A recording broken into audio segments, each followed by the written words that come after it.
दोस्तों, छठ पूजा का एक पर्व आ रहा है जो दिवाली के 6 दिन बाद मनाई जाती है।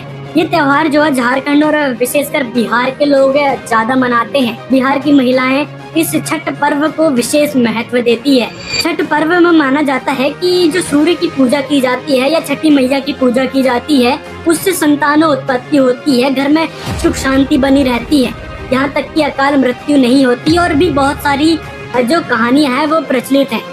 दोस्तों, ये वीडियो बहुत ही इम्पोर्टेंट होने वाला है। आज देखिए, बिहार और झारखंड में ये छठ पूजा की प्रचलित है।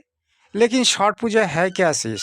छठ पूजा असलियत में सूर्यदेव की पूजा माना जाता है, लेकिन सूर्यदेव की पूजा की नियम ऐसा नहीं है।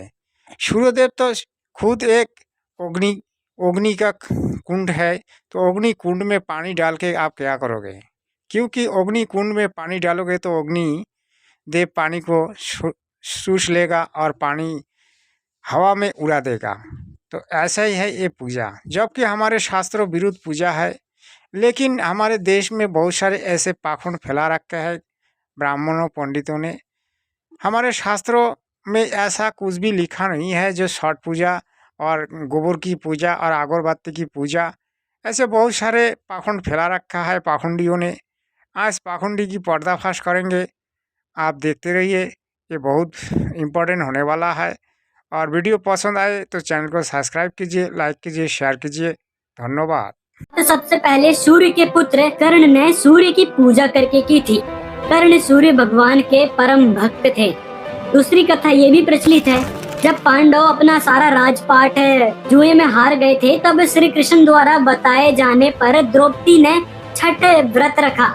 तब उनकी मनोकामनाएं पूरी हुई तथा पांडवों को उनका राजपाट वापस मिला। आपने अभी जो देखा ये प्रचलित कथा है, इसमें कोई ऐसा कोई प्रमाण नहीं है, जबकि हम अभी आपको प्रमाण दिखाने वाले हैं। प्रमाण क्या है? छठ पूजा असलियत में एक पाखंड है। इसमें ना तो किसी की कुछ लाभ होता है, बेकार की छठ पूजा करती है बिहार और झारखंड के लोग, इनको कोई फायदा नहीं होता है। ये एक पाखंड है, ये लोकवेद के आधार पर कर रहा है, लेकिन इसमें सच्चाई कुछ भी नहीं है। अभी देखिए सच्चाई क्या है। ज्यादा छठी मैया का व्रत रखा जाता है, तो वहाँ पर इतनी दारिद्रता क्यों है? एक रिपोर्ट के मुताबिक बिहार में 51% व्यक्ति गरीब हैं। इसी प्रकार 7 करोड़ से अधिक व्यक्ति बिहार में गरीबी रेखा से नीचे रहकर अपना जीवन यापन कर रहे हैं। दर्शकों, अभी आप लोगों ने देखा बिहार में इतनी छठ पूजा होती है, लेकिन फिर भी वहाँ की दारिद्रता दूर नहीं होती है। क्योंकि जो हमारे शास्त्रों विरुद्ध साधना करेगा, ना तो उसका गति होगी, ना तो उसको कोई फल मिलेगा, ना ही उसकी पूजा की कोई सक्सेस मिलेगा। क्योंकि शास्त्रों विरुद्ध का जो पूजा होती है ये तो एक पाखंडी है, जैसे गोबर पूजा, अगरबत्ती से पूजा। और हमारे देश में ऐसे बहुत सारे पाखंड है, जो पाखंड को दूर करना है। सत साहेब आगे देखिए। वो पुरुष शास्त्र विधि को त्याग कर अपनी इच्छा से मनमाना आचरण करता है, वह न सिद्धि को प्राप्त होता है, न परम गति को, और न सुख को ही।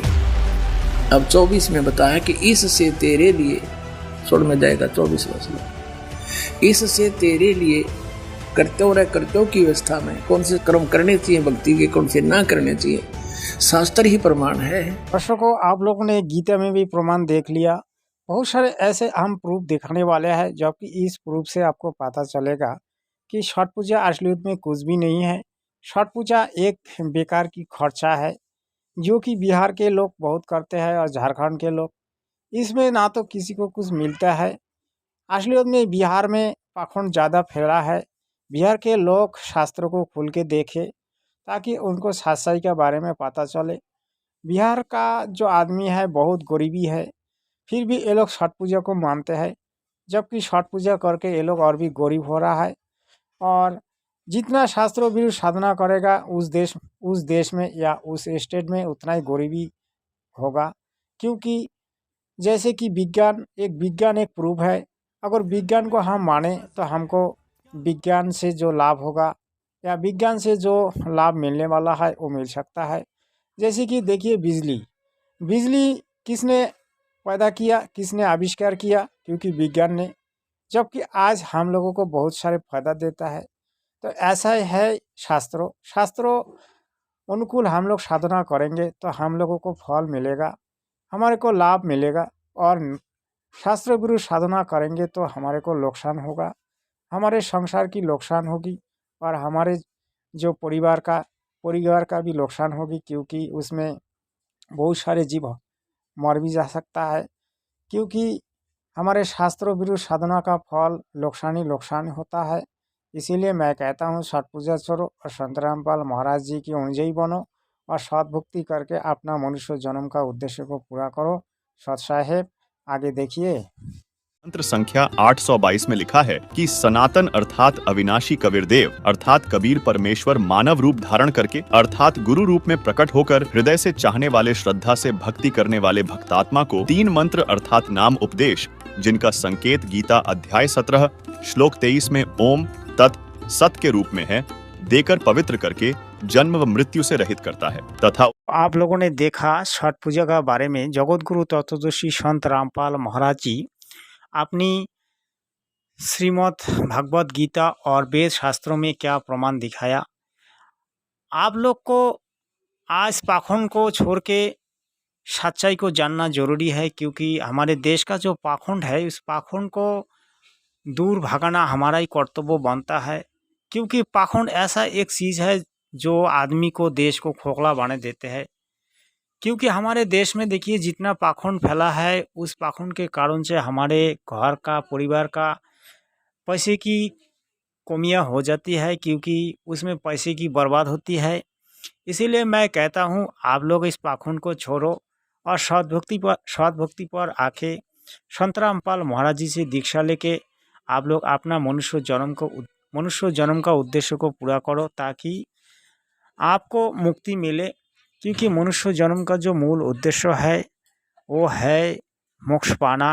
मोक्ष मिलेगा तो आपका झंझट खत्म हो जाएगा। आप जिस कारण से पूजा कर रहे हो वो सुख तो आपको मिलता नहीं है और नुकसान होता है। जबकि आप लोग सुख चाहने के लिए पूजा करते हो, सुख पाने के लिए पूजा करते हो, लेकिन आपको तो सुख नहीं मिलता है, उल्टा आपके संसार की नुकसान होती है, आपका जो पैसा बर्बाद होते हैं। इसीलिए बिहार और झारखंड का आदमी से मेरा रिक्वेस्ट है कि आप लोग संत रामपाल महाराज जी की ज्ञान गंगा जिनका रहो पुस्तक पढ़े और सच्चाई क्या है इसके बारे में जाने, और जगत गुरु रामपाल महाराज जी का जो ज्ञान को समझकर जितना जल्दी हो सके आप लोग संत रामपाल महाराज जी की शिष्य बन जाइए और अपना जो मनुष्य जन्म का उद्देश्य इसको पूरा कीजिए। क्योंकि आप जितना पाखंड करोगे, जितना ही ऐसा शास्त्रों विरुद्ध पूजा करोगे, पाठ करोगे, या छठ पूजा, गोबर पूजा, गाधी पूजा, गोवर्धन पूजा, जो भी है, दिवाली फिवाली कुछ भी हो, ये सब सारे पाखंड है।